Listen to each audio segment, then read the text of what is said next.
Habitable. Nous entendons souvent ce mot dans l'astronomie moderne et de la culture pop. Mais qu'est-ce que ça veut dire? Le sens du dictionnaire Oxford est convenable pour les gens à vivre. Mais nous ne pouvons pas attribuer uniquement le sens d'Oxford lorsque nous parlons de planètes extraterrestres susceptibles d'abriter la vie. Les formes de vie en dehors de notre propre planète pourraient être radicalement différentes dans leur anatomie et leur biologie. Ils peuvent être bien au-delà de notre imagination et d'une espèce différente qui existe sur une planète qui se trouve dans la zone habitable de son étoile hôte. L'habitabilité n'est pas une mince affaire, car trouver une autre planète ressemblant à la Terre est bien plus compliqué que vous ne l'imaginez. Être dans la zone habitable ne suffit pas. Il existe de nombreux défis lorsqu'il s'agit de comprendre des mondes différents d'une autre. L'un des objectifs du télescope James Webb est profond, rechercher des exoplanètes habitables. Ceux qui pourraient héberger une vie extraterrestre. Avec presque toutes les grandes agences spatiales et pays du monde à la recherche de vie extraterrestre, un roturier peut se demander pourquoi. Où cherchons-nous la vie et pourquoi?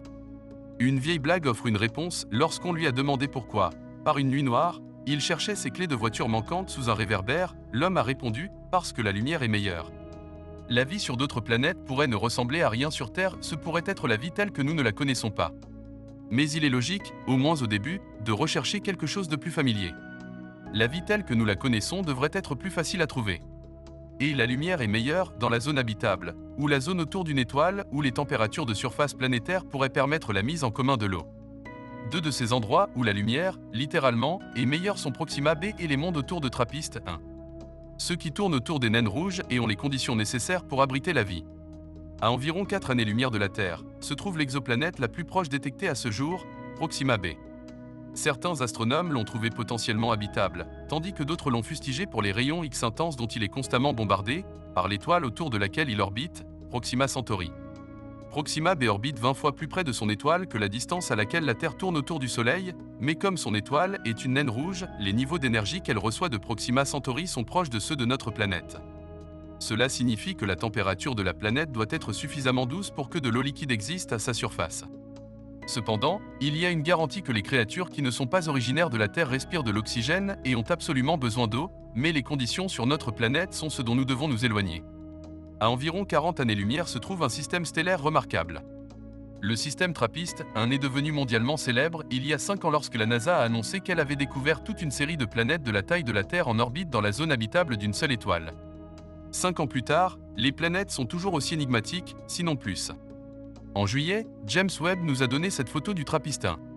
Pour un œil non averti, cela pourrait ressembler à un gâchis pixelisé. Mais il présente beaucoup plus d'informations.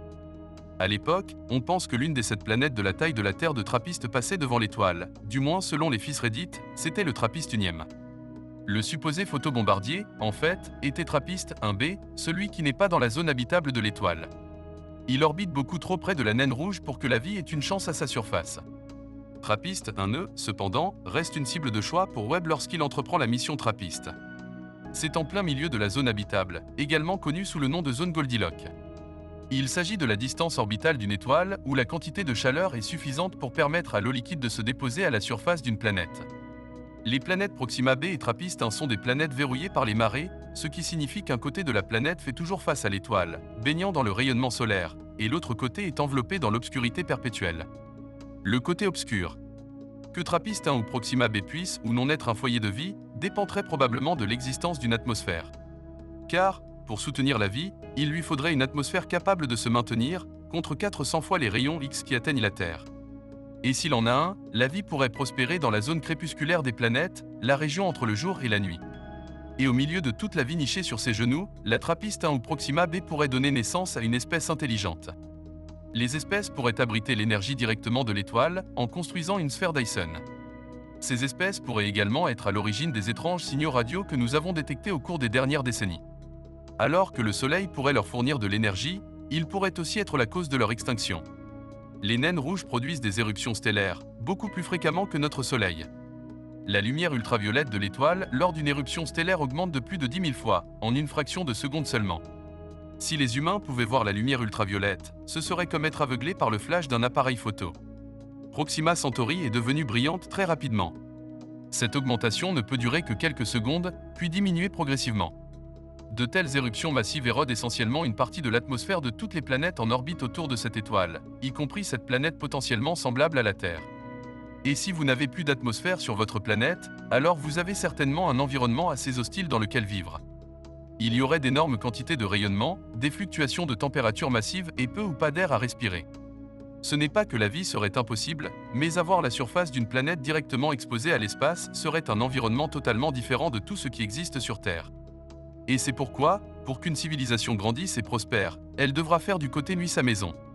Les scientifiques pensent qu'ils construiraient des miroirs massifs et les feraient léviter dans l'air, pour capter la lumière et l'énergie solaire, ou ils pourraient construire des lumières LED massives pour illuminer leur monde. Les observations depuis la Terre jusqu'à présent nous disent que les chances de vie sur Proxima b sont minces, mais pas ridicules. Il y a espoir maintenant, plus que jamais, de trouver des signes de vie extraterrestres. En ce qui concerne la vie dans l'univers, jusqu'à présent, nous n'avons qu'un seul exemple confirmé de réussite, la Terre. Cependant, les ingrédients de base de la vie se trouvent sur de nombreuses planètes. Cela comprend à la fois les éléments constitutifs nécessaires à la vie, les éléments bruts et les molécules organiques, ainsi que les conditions nécessaires à celles-ci. Et, espérons-le, nous en saurons bientôt plus sur les deux systèmes planétaires, une fois que notre merveille technologique aura tourné les yeux vers les systèmes stellaires. Le télescope spatial James Webb pourra non seulement capturer les étoiles et leurs planètes respectives, mais aussi étudier la composition atmosphérique des mondes rocheux pour trouver des signes révélateurs de vie. S'il y a des lumières artificielles, Webb pourra également les détecter. Et si Proxima b ou l'une des planètes trappistes sont vraiment habitables, alors l'humanité a une planète à proximité, où nous pouvons nous installer ou en faire notre deuxième maison.